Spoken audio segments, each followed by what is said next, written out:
wahrscheinlich nicht sehr viel älter gewesen sein als 16. Also, wir reden da ganz klar von einer Teenager-Schwangerschaft. Das ist der Kontext von der Maria. Die war blutjung, die Frau. Nicht älter als 16 wird sie gewesen sein. Und zu dieser Frau kommt jetzt der Gabriel heim. Und er sagt, der Gabriel zu einer unverheirateten Frau, die in Nazareth, einer Stadt in Galiläa, wohnte. Sie hieß Maria und war mit Josef, einem Mann aus dem Hause Davids, verlobt. Maria war noch unberührt. Sei gegrüßt, dir ist eine hohe Gnade zuteil geworden, sagte Gabriel zu ihr, als er hereinkam. Der Herr ist mit dir. Maria erschrak zutiefst, als sie angesprochen wurde. Das ist noch verständlich, ich habe noch nie einen Engel persönlich so gesehen, aber ich stelle mir das auch sehr furchteinflößend vor. Und es ist auch klassisch, dass ja dann der Engel als erstes häufig folgenden Satz sagt. Du brauchst dich nicht zu fürchten, Maria, denn du hast Gnade bei Gott gefunden. Du wirst schwanger werden und einen Sohn zur Welt bringen. Dem sollst du den Namen Jesus geben. Er wird groß sein und wird Sohn des Höchsten genannt werden. Gott, der Herr, wird ihm den Thron seines Stammvaters Davids geben. Er wird für immer über die Nachkommen Jakobs herrschen und seine Herrschaft wird niemals aufhören. Wie soll das geschehen? Fragte Maria den Engel. Gute Frage. Ich bin doch gar nicht verheiratet. Er gab ihr zur Antwort, der Heilige Geist wird über dich kommen und die Kraft des Höchsten wird dich überschatten. Deshalb wird auch das Kind, das du zur Welt bringst, heilig sein und Gottes Sohn genannt werden. Und er fügte hinzu, auch Elisabeth, deine Verwandte, ist schwanger und wird noch in ihrem Alter einen Sohn bekommen. Von ihr hieß es, sie sei unfruchtbar und jetzt ist sie im 6. Monat schwanger. Denn für Gott ist nichts unmöglich. Und jetzt kommt's. Der Maria ihre Antwort. Da sagte Maria, ich bin die Dienerin des Herrn. Was du gesagt hast, soll mit mir geschehen. Hierauf verließ sie der Engel. Was wir so als Geschichte kennen und als gegeben annehmen, die Antwort von der Maria, ist in Tat und Wahrheit unglaublich beeindruckend, dass Maria einfach da darauf sagt, was du sagst, soll geschehen. Wir werden noch ein bisschen darauf eingehen, wieso das so speziell ist, dass Maria tatsächlich sagt, hey, wenn du das so machen willst, Gott, dann machen wir das. Aber ich kann ja, und nachher lesen wir, wie der Gabriel, der Engel, sie verlässt und aus der Geschichte von Zacharias wissen wir, dass der Dienst oder der Auftrag vom Engel Gabriel ist Lobpreis machen in der Gegenwart Gottes. Also der ist quasi so tätig im Thronsaal selber. Und ich habe eine Theorie. Meine Theorie ist folgende. Der Engel Gabriel ist jetzt direkt schnurstracks wieder zurück an seinen Arbeitsort gegangen, zurück in den Himmel zu Gott. Und er hat Gott gesagt, Gott, kannst du mir erklären, wieso haben wir nicht schon von Anfang an Frauen gefragt? Jedes Mal, wenn du deinen Willen willst, durchbringen willst, wenn du willst, deinen Plan in die Realität umsetzen und wir gehen zu Männern und verkünden denen, was wir machen wollen. Ich meine, halten wir ja mal fest, es ist ein Engel, der kommt und mit dir redet. Ich weiss nicht, was deine Reaktion wäre, oder? Also, ich könnte mir sehr gut, oder ich hoffe zumindest, dass meine Reaktion ist, ja, was immer jetzt gerade gesagt wird wohl so passieren, wenn ein Engel kommt und das sagt. Und nein, die ganze Zeit das ewige Diskutieren und Fragen und Stürmen und sagen, ich kann nicht, ich will nicht und schick doch einen anderen und die ganze Sache. Und dann gehst du mal zu einer jungen 16-jährigen Frau, verkündest ihr den Plan, sie stellt eine sehr gute Frage und dann ist die Antwort, dein Wille soll geschehen. Oh, können wir das bitte ab jetzt immer so machen? Aber jetzt, genau. Aber jetzt gehen wir einfach immer zu jungen Frauen, weil die haben eben die Einstellung, die sagen, hey, ich bin deine Dienerin, Herr. Was du sagst, das machen wir. Das gilt, das soll passieren. Ich finde das eine faszinierende, geniale Grundhaltung, die Maria da hat. An diesem Punkt möchte ich auch den Gottesdienst im 2. Stock herzlich willkommen heißen. Schön sind ihr da. Herzlich willkommen. Ich weiss nicht, ab welchem Moment dass ihr genau dabei sind, aber wir steigen jetzt ein in die Predigt zum Magnificat, die Predigt, Lied von der Maria. Und das ist die Haltung, die Grundhaltung von der Maria. Sie hat eine tiefe Gehorsamshaltung. Das ist ihre Reaktion oder ihr Instinkt. Das ist nicht dass das irgendwie für sie eine Überwindung wäre oder so, sondern du merkst, das ist ihre Natur. Ihre Grundhaltung ist einfach eine Grundhaltung vom Gehorsam. Was Gott sagt, das will ich tun. Und ich spüre das, ich meinte das rauszuspüren aus ihrer Reaktion. Wenn sie den Plan Gottes da verkündet bekommt, ist ihre Haltung einfach mal eine Gehorsamsgrundhaltung. Und wie es dann weitergeht, können wir nachher in der Bibel weiterlesen, was passiert aus dem Gehorsam daraus. Aus dem Lukas 1, 41 bis 45 möchte ich euch nochmal vorlesen. Also Maria hat, nachdem dass sie das von dem Engel verkündet bekommen hat, hat sie gesagt, okay Gott, dein Wille soll geschehen. Und dann ist sie als nächstes direkt zu der Elisabeth gegangen. Die Elisabeth ist ja auch in dieser Botschaft vom Engel erwähnt worden. Und der Engel hat ihr ja wie einen Grund zur Hoffnung genannt. Er hat gesagt, hey, die Elisabeth hat ja nicht schwanger werden, sie ist im 6. Monat schwanger. Also sehr verständliche Reaktion. Wenn der Gabriel der Maria das sagt, der Elisabeth das sagt, die Elisabeth schwanger ist und der Gabriel mir das sagt, dann ist das der Grund für meine Hoffnung. Und sie rennt sofort dann zu der Elisabeth und wir lesen von dieser Begegnung, die sie hat mit der Elisabeth. Und ich finde die extrem spannend, aus ganz vielen verschiedenen Gründen. Aber wir lesen sie zuerst vor, aus dem Lukas 1, 41 bis 45. Als Elisabeth den Gruß Marias hörte, hüpfte das Kind in ihrem Leib. Da wurde Elisabeth mit dem Heiligen Geist erfüllt und rief laut: Du bist die gesegnetste aller Frauen und gesegnet ist das Kind in deinem Leib. Doch wer bin ich, dass die Mutter meines Herrn zu mir kommt? In dem Augenblick, als ich deinen Gruß hörte, hüpfte das Kind vor Freude in meinem Leib. Glücklich bist du zu preisen, weil du geglaubt hast. Denn was der Herr dir sagen ließ, wird sich erfüllen. Ich finde das ganz spannende Begegnung. Und ich wage jetzt da ein bisschen zu interpretieren mit euch zusammen. Ich weiss nicht, ob du mal schwanger gewesen bist selber oder ob du Schwangerschaften miterlebt hast. Also ich bin selber noch nie schwanger gewesen, aber ich habe 3 Schwangerschaften hautnah miterlebt. Selber habe ich 3 Kinder und es ist ja schon nichts Außergewöhnliches, dass im 6. Monat Kinder sich im Bauch bewegen, oder? Das ist zu erwarten, das ist normal. Wieso ist es jetzt plötzlich im Bibeltext so speziell, dass sich das Kind im Leib von der Elisabeth bewegt, wo Jesus in den Raum hineinkommt? Also im Bauch von der Maria, aber Jesus kommt in den Raum hinein. Und es steht zwar nicht so in der Bibel, aber ich könnte mir wirklich vorstellen, die Elisabeth war eine Frau, die unfruchtbar war oder sie hat keine Kinder gebären. Ist es möglich, dass Elisabeth vielleicht ganz viele Totgeburten schon erlebt hat? Dass Kinder jeweils gestorben sind in ihrem Bauch und dass sie nicht können, die Kinder lebendig auf die Welt bringen. Und jetzt kommt Jesus in den Raum und das Kind im Bauch bewegt sich. Ich kann mir sehr gut vorstellen, dass das wie ein übernatürlicher Eingriff war in dieser Situation, in diesem Moment. Wer weiß, vielleicht ist das sogar das allererste Wunder, das Jesus je gemacht hat.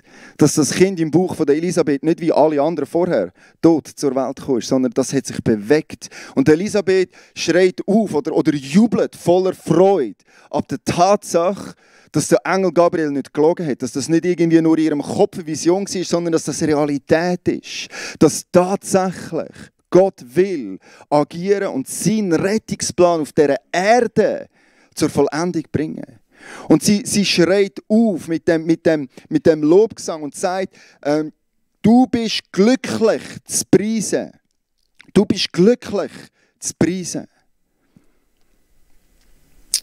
Und das ist der Moment nach dieser Begegnung, wo Maria sieht, tatsächlich, das ist wahr, das ist passiert, dass sie jetzt in Lobpreis ausbricht. Und das Lied vom Lob kommt aus der Maria raus, das Magnifikat. Und wir möchten das jetzt miteinander anschauen. Da sagte Maria, von ganzem Herzen preise ich den Herrn. Und mein Geist jubelt vor Freude über Gott, meinen Retter. Denn er hat mich, seine Dienerin, gnädig angesehen und eine geringe, unbedeutende Frau. Ja, man wird mich glücklich preisen, jetzt und in allen kommenden Generationen. Er, der Mächtige, hat Großes an mir getan. Sein Name ist heilig. Und von Generation zu Generation gilt sein Erbarmen denen, die sich ihm unterstellen.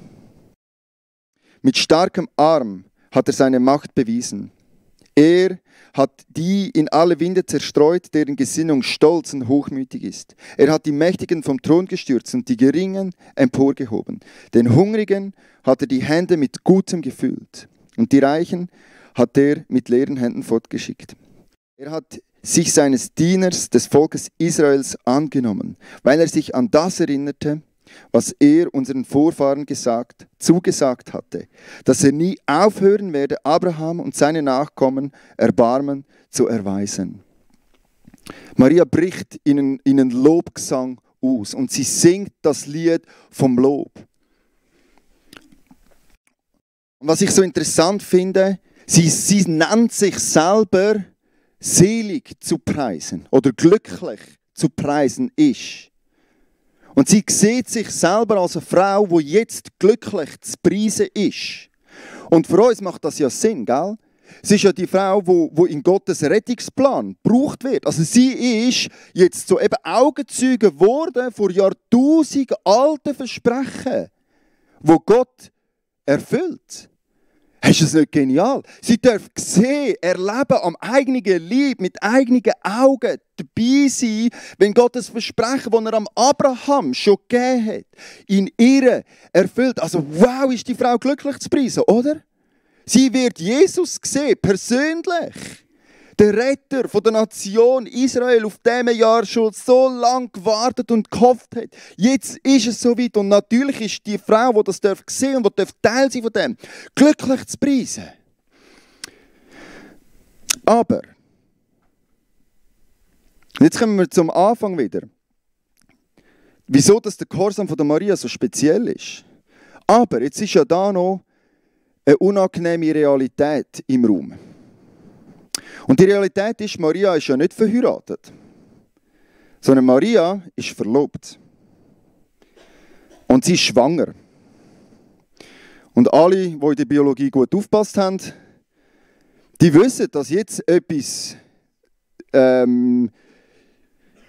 nicht so ganz aufgeht.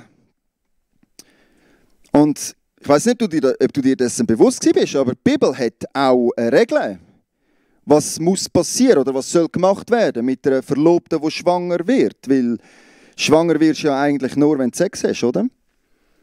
Und im 5. Mose 22, 23 bis 24 kannst du lesen, was passieren sollte.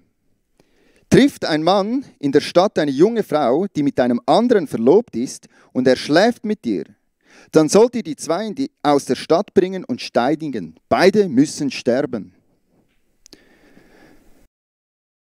Das ist die Realität, wo die Maria sich so eben plötzlich drinnen wiederfindet.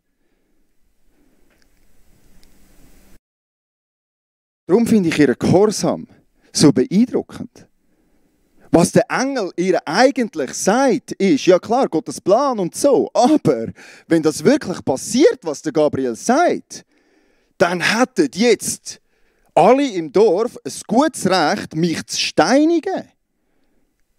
Ich bin verlobt, ich bin nicht verheiratet und wenn ich schwanger werde, dann ist einmal eins, okay, ich habe Sex mit jemand anderem als meinem Ehemann, weil der Josef, er sagt ja selber, hey, ich habe keinen Sex mit der Maria. Und das bedeutet eigentlich, dass Maria so eben richtig gross aufgeschmissen ist. Und ich finde es umso faszinierender, dass Maria von sich selber sagt, ich bin glücklich zu preisen. Und glaub mir, die nächsten 30 Jahre, die die Frau erlebt hat, werden alles anders als glückliche Jahre gewesen sein. Ich will es mir nicht vorstellen, wie die öffentliche Scham und Beschämung ausgesehen hat, der sie sich so eben ausgesetzt wird, wo sie jetzt gerade so eben dem ausgesetzt worden ist. Das ist sie, die Maria. Ja, die ist ein bisschen crazy. Weißt, die sagt, der Engel sagt zu ihr gekommen, und der Heilige Geist ist auf sie gekommen und sie ist schwanger geworden. Ja, genau. Die Ausrede merke ich mir fürs nächste Mal. Oder, hey, ich weiss nicht, was sie sich alles wird müssen angehört haben aus dem Dorf, wo sie drinnen gelebt hat. Ich glaube nicht, dass die nächsten 30 Jahre bis zu der Hochzeit von Kanaan mega glückliche Jahre waren für Maria. Und gleich sagt Maria, ich bin glücklich zu preisen.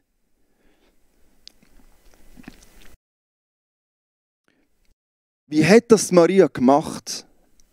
Dass sie in dieser schwierigen Situation, wo sie gesetzt worden ist, wo sich der Gehorsam Gottes hineingebracht hat, wie hat sie das gemacht, dass sie ab dem nicht verrückt worden ist?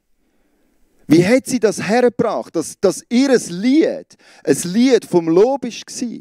Wie ist das gegangen, dass sie hat gesagt, ich bin glücklich zu preisen, obwohl ihr Leben wahrscheinlich alles andere als glücklich wird gewesen sein in dem Moment? Ich habe 3 Sachen, die mir auffallen an der Maria, wo ich das Gefühl habe, das hat sie gemacht, um das Lied vom Lob aufrechtzuerhalten. Sie hat sich erstens umgeben mit Menschen, die auch Wort Gottes über sie ausgesprochen haben. Sie geht als erstes zu der Elisabeth. Und Elisabeth sagt über Maria, hey, du bist glücklich zu preisen. Ich glaube, das ist ganz wichtig für Maria, dass sie mit anderen Menschen sich verbindet, die in der gleichen Situation sind und wo Wort Gottes über ihre aussprechen. Dort, wo sie ganz viel Anfeindung und wahrscheinlich Beschämung und Verachtung erlebt hat Elisabeth ihr gesagt, du bist glücklich zu preisen. Hey, Gott hat einen Plan mit dir. Gott will dich brauchen. Vertrau ihm, glaube ihm. Sie hat sich als erstes umgeben mit Menschen, die für sie sind. Wenn du manchmal so das Gefühl hast, ja, was ist genau glücklich zu preisen in meinem Leben? Wo bin ich unterwegs? Wieso ist mein Leben eigentlich nicht so mega glücklich? Dann möchte ich dir anraten, hey, bis wie Elisabeth und umgib dich mit Menschen, die Gottes Wort in dein Leben sprechen, die ermutigende Sachen über dir aussagen. Und das Zweite, was sie macht, sie inspiriert sich in der Bibel. Ihr Lied ist nämlich sehr ähnlich wie ein Lied, das wir schon mal haben in der Bibel. Und zwar gesungen von einer Frau im Alten Testament, die auch Beschämung erlebt hat. Im 1. Samuel 2 kannst du die Geschichte nachlesen. Im 1. Samuel 1 kannst du die Geschichte nachlesen von der Hannah, einer Mami vom Samuel, die kein Kind haben können. Und das war genau so beschämend. Sie ist viel verachtet worden und jetzt bekommt sie ein Kind und sie schreibt ein Loblied auf. Hannah sang ein Loblied. Der Herr erfüllt mein Herz mit großer Freude. Er richtet mich auf und gibt mir neue Kraft. Laut lache ich über meine Feinde und freue mich über deine Hilfe. Und dann am Schluss vom Lied sagt sie Folgendes. Wer es wagt, mit dem Herrn zu streiten, der verliert. Er geht zugrunde, wenn Gott seinen schrecklichen Donner gegen ihn gronnen lässt. Der Herr wird über die ganze Welt Gericht halten. Macht und Ehre gibt er seinem König, den er auserwählt hat. Die 2 Lieder von der Maria und von der Hannah sind sehr ähnlich. Und ich glaube, Maria wird ganz intensiv gelesen und studiert haben, hey, welchen Menschen in der Bibel ist es so gegangen wie mir? Wer ist in einer schwierigen Situation gewesen und wo hat Gott dann Hoffnung gebracht und wo hat Gott Sieg gebracht? Und der Maria, ihr Lied, ist wie strukturiert oder ganz ähnlich, braucht ähnliche Wörter, braucht ähnliche Aussagen wie der Hannah, ihr Lied. Ich glaube, Maria hat sich fest inspirieren lassen von biblischen Personen, die Gottes Führung erlebt haben. Hey, wenn du in einer Situation bist wie Maria, dann mach es gleich. Inspirier dich in der Bibel. Und ganz am Schluss, im Vers 10 vom Lied, am Schluss vom Lied, sagt Hannah etwas ganz, ganz Interessantes. Sie sagt, Macht und Ehre gibt er seinem König, den er auserwählt hat. Das war so eine Zeit, wo das Volk Israel keinen König hatte. Und Könige sind dort noch gar kein Thema für das Volk Israel. Es war nicht der Plan. Der Samuel ist sogar also ihr Sohn, das Kind, ab dem sie sich freut, ist das Kind, das der erste König von Israel dann muss salben, weil das Volk unbedingt einen König will. Gegen den Willen von Gott. Und gleich sagt sie schon, hey, Macht und Ehre gibt er seinem König, wo er auserwählt hat. Ist das nicht faszinierend? Ich glaube, das war so ein Moment, wo Hannah das Lied geschrieben hat, wo sie nicht so genau gewusst hat, wieso dass sie jetzt die Ziele in das Lied muss, aber irgendwie hat es dort rein müssen. Und Jahre später sieht Maria das Lied und sagt, und jetzt ist der König da. Und jetzt ist der König, von dem die Hannah gesungen hat, ist da. Der Gericht wird halten und der Ungerechtigkeit in Recht wird wandeln. Und sie hat sich inspirieren lassen von dem Lied von der Hannah. Und jetzt kommt der 3. Punkt und den finde ich unglaublich schön. Sie hat das Versprechen von Gott, das sie bekommen hat, in ein Lied umgewandelt. Wir lesen die Geschichte und vielleicht hast du ja das Gefühl, ja, das war so ein Moment gewesen, oder? So aus dem Moment, aus der Emotion heraus hat Maria reagiert und Gott Lob gegeben. Sie hat ein Lied geschrieben. Das braucht Zeit, das braucht Arbeit, das braucht Struktur. Das schaffst du dran an so einem Lied. Und Lieder sind extra so, dass man sie immer und immer und immer wieder mal singt. Und ich glaube ganz fest, Maria hat das Versprechen Gottes in ein Lied umgewandelt und wird das Lied immer und immer wieder gesungen und gesagt haben. Sich selber. Jedes Mal, wenn Ungerechtigkeit gekommen ist. Jedes Mal, wenn wieder eine Situation war, wo ihr Leben nicht glücklich war, wo ihr Leben unglücklich war, kann ich mir so vorstellen, wie Maria wieder das Lied gesungen hat. Ich bin glücklich zu preisen. Gott ist mächtig. Er regiert. Er sorgt für Gerechtigkeit. Er schaut, dass die Hunger haben, die ausgestoßen sind, dass denen Gerechtigkeit widerfährt. So wie es schon war bei der Hannah, so auch in meinem Leben. Und sie macht das Versprechen Gottes zu einem soliden Fundament in ihrem Leben und schreibt ein Lied. Und ich glaube, sie wird das Lied sehr viel gesungen haben. Ich weiss nicht, ob du weißt, welches die sogenannte berühmteste Predigt ist, die Jesus selber jemals gehalten hat. Es ist Bergpredigt, oder? Wisst ihr, was ist der Schlüssel, der Hauptpunkt der Bergpredigt? Jesus sagt im Lukas 26, Vers 23 Folgendes. Jesus blickte seine Jünger an und sagte, glücklich zu preisen seid ihr, die ihr arm seid, denn euch gehört das Reich Gottes. Glücklich zu preisen seid ihr, die ihr jetzt hungert, denn ihr werdet satt werden. Glücklich zu preisen seid ihr, die ihr jetzt weint, denn ihr werdet lachen. Glücklich zu preisen seid ihr, wenn ihr um des Menschensohnes willen gehasst und ausgestoßen werdet und wenn man euch um seines Willen beschimpft und euren Namen in den Schmutz zieht. Freut euch, wenn das geschieht, tanzt und springt vor Freude, denn im Himmel wartet eine große Belohnung auf euch.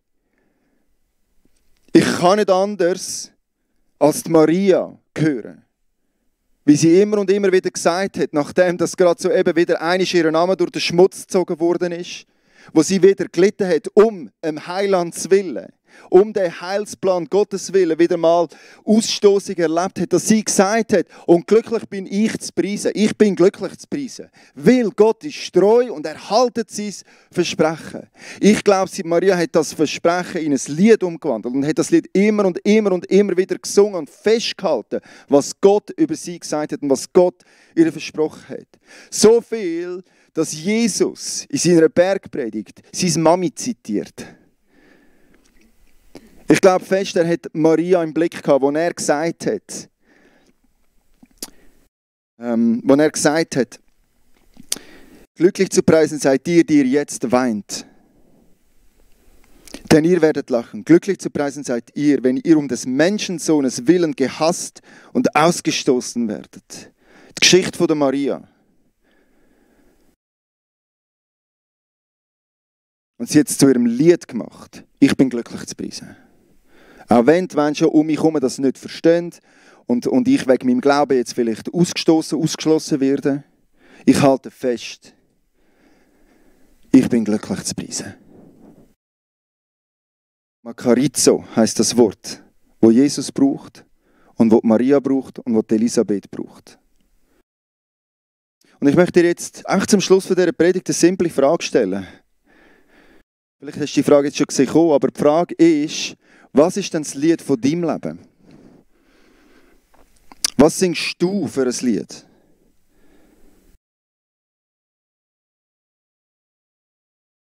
Wie tönt das, wenn du dein Lebenslied singst? Ist da Bitterkeit, Verzweiflung, Schmerz und Elend drin? Weil das ja auch unsere Situation manchmal ist, in der wir sind. Oder ist es, wie bei der Maria, ich bin glücklich zu preisen. Gott sieht mich. Und er ist treu. Und er ist gerecht. Und er weiß um meinen Schmerz. Er weiß um meinen Hunger. Er weiß um meine Verlorenheit. Er weiß um meinen Schmerz und um meine Tränen. Aber ich bin glücklich zu preisen, weil Gott ist treu. Wie tönt das Lied von deinem Leben? Oder anders gesagt, was würden andere Menschen sagen, ist das Lied von deinem Leben? Was würden deine Kinder sagen, ist das Lied von deinem Leben? Ist es auch so wie bei der Maria? Hey, glücklich zu preisen? Oder sieht es vielleicht etwas anders aus? Und ich möchte dich heute Morgen einfach mit dieser einen Frage jetzt in den Tag hineinschicken, in die Woche hineinschicken, in die Zeit hineinschicken. Was ist das Lied von deinem Leben? Und möchtest du nicht auch, dass es ist wie bei der Maria, ich bin glücklich zu preisen? Auch wenn die Umstände vielleicht anders sind. Auch wenn die Umstände vielleicht dem nicht entsprechen. Aber ich halte fest, Gott ist treu, er sorgt für Gerechtigkeit. Das Lied von meinem Leben ist, ich bin glücklich zu preisen. So möchte ich zum Schluss, bevor wir einsteigen in eine Zeit der Anbetung, einfach für uns alle beten. Himmlischer Vater, ich danke dir von ganzem Herzen, dass du ein Gott von der Gerechtigkeit bist. Dass du Unrecht siehst und dass du entsprechend handelst.